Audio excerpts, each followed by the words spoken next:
안녕하세요. 만나서 반갑습니다. 자, 이번 시간에 세정 집진장치부터 같이 볼게요. 자, 보면 처리 개요 원리 개요 보면은 이게 물을 뿌려가지고 결국은 입자를 이제 잡아내는 건데, 여기가 이제 그 먼지만 가능하냐 입자만 가능하냐 그건 아니고 가스상 물질도 같이 제거가 됩니다. 자, 그럼 관성 충돌, 확산 포집, 응집, 뭐 직접 흡수 차단 뭐 이런 것들에 의해서 처리가 되겠고, 배기 증습에 의해 입자서를 응집한다, 뭐 쉬워진다, 액적에 입자가 충돌하여 부착하고 응결에 따라 응집성이 증가되는 그런 특징을 갖고 있습니다. 자, 세정 집진장치에서 관성 충돌 개수가 커지는 경우 돼 있죠. 가스 유속이 빠를수록, 원지 입장이 클수록, 처리가스 온도가 낮을수록, 가스의 점도가 낮을수록, 분진의 밀도가 클수록, 물방울의 입경이 작을수록 커지게 되겠고. 자, 다음 여과 집진장치 있는데, 집진 원리 같은 경우에는 백필터라고 해서 여과제를 통과를 시킬 때 여기에서 분리 포집이 돼요. 그래서 굉장히 작은 입자의 사이즈를 갖는 입자도 제거가 됩니다. 그 다음에 효율이 좋고 압력 손실은 100에서 200. 또 마찬가지로 관성 충돌, 직접 차단, 확산, 정전기적 인력, 중력 이렇게 되겠습니다. 자, 여과 집장치의 집진 원리에서 관성 충돌, 차단, 확산, 중력에 대한 설명들이 쭉 써 있는데요. 한번 읽어보시면 되겠고, 중요한 거는 이 제목들 있죠. 이 키워드, 얘네들은 꼭 기억을 하고 계셔야 돼요. 자, 그 다음에 여과 집진장치의 특성 및 탈진 방법에서 나와 있습니다. 자, 보면 여과 집진장치의 특징에서 폭발성, 점착성, 먼지 제거는 곤란하다. 왜 그러냐면 이 먼지를 털어내야 되는데, 점착성인 경우에는 털어도 안 털어지고, 폭발성이면 털면은 터져요. 이래서 안 된다 이거지. 자, 여과포 종류에 따라서 이제 가능한 애들이 달라요. 선택을 잘해야 되고, 그다음에 온도가 높으면은 여과포가 이제 손상이 오기 때문에 사용을 하기가 좀 어렵습니다. 자, 탈진 방법의 특성들, 뭐 간헐식, 연속식 되어 있어요. 한번 읽어보시면 되겠고, 자, 중요한 거 나와 있습니다. 효율 향상 조건 있죠. 간헐식 털어내기 방식은 높은 집진율을 얻는 경우에 적합하고, 연속식 털어내기 방식은 고농도에 적합하다.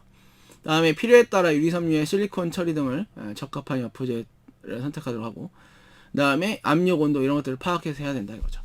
여과 속도가 작을수록 미세 입자 포집이 가능합니다.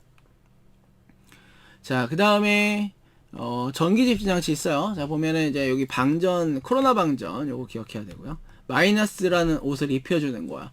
그 다음에 플러스를 옆에 이제 만나게 해줍니다. 그러면은 거기에 이 정전기적 인력에 의해서 입자상 물질을 제거하게 되겠죠. 0.01에서 20 마이크로미터의 입자를 이제 90에서 99.9% 효율로 처리할 수 있고, 압력 손실 10에서 20 이렇게 됩니다. 자, 그 다음에 전기집장치의 일반적 특성에서 이거는 이제 이 코로나 방전에 의해서 굉장히 작은 미세한 입자까지 포집이 가능하고요. 대량가스 고온의 가스 처리도 가능하다. 압력 손실의 건식 10, 뭐 습식 20인데, 건식은 바람 불어서 털어내는 거고, 습식은 물 뿌려서 털어내는 거예요. 그 다음에 이제 부식성 가스 함유된 먼지도 처리가 가능하다 이거죠. 면적이 넓고 돈이 많이 들어갑니다. 그리고 이러한 변화에 적응은 좀 어렵다. 자, 그 다음에 비저항 나와 있는데 요거 잘 봐야 해요.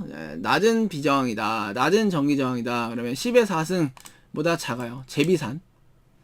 그 다음에 암모니아를 주입한다, 이게 와야 되고, 고 높은 전기 저항이죠. 10의 11승 이상 역전리, 역이온화. 그래서 비저항이 높은 경우는 이제 분진층의 전압 손실이 발생하더라도 쭉 읽어보시고, 중요한 거 여기 있어요. 황함량이 높은 연료를 주입해서 얘네들을 낮춘다 이거지. 그러면 4에서 11승 요 사이가 이제 정상 범위인데, 높으면은 어떻게 해요? 얘를 황 SO3 뭐 H2SO4 얘네 이런 애를 집어넣어서 낮추고, 낮으면은 암모니아 집어넣어서 높여요.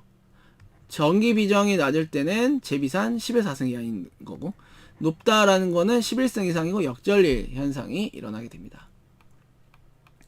자, 그 다음에 전기 집진 장치의 각종 장애에 따른 대책 되어 있는데, 이 비정상적으로 높아서 2차 전류가 현저히 떨어졌다. 그러면 먼지 농도가 높거나 먼지의 겉보기 저항이 1 이상적으로 높을 경우 발생하고, 스파크 횟수를 늘리거나 부착된 먼지를 탈락시킨다 이거죠. 자, 그 다음 2차 전류가 주기적으로 변하거나 불규칙적으로 흐르는 장애 현상이 발생한다. 이런 경우에는 간격 변형, 그 다음에 충분하게 탈리를 시키고 점검을 한다. 2차 전압이 이제 방전 전류에 많이 흐를 때, 가늘 때 발생한다. 그렇죠? 방전과 교체한다. 자, 그 다음에 효율 있죠? 요거 굉장히 또 중요한 내용입니다. 이게 Q분의 A 곱하기 W에서 겉보기 이동 속도가 여기 들어가는데, 실제 값은 도이치 앤더슨식이에요. 요걸로 우리가 정리를 하셔야 됩니다. 요거 공식 암기. 이렇게 되겠죠. 집중 면적과 겉보기 이동 속도, 그 다음에 유량을 관계해서 효율이 나와요. 얘는 공식으로 기억해라. 자, 그리고 요거는 이제 그림인데, 집진 면적이 여기거든요. 여기 지금 여기 파란색. 그러면 집진 면적은 여기 지금 요 넓이를 구해줘야 돼요. W하고 L 둘을 곱한 거에 곱하기 2.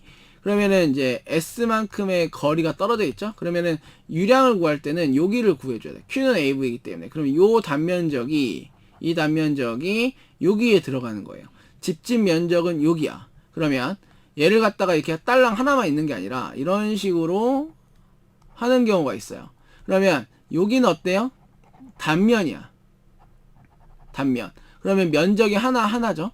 여기는 양면이에요.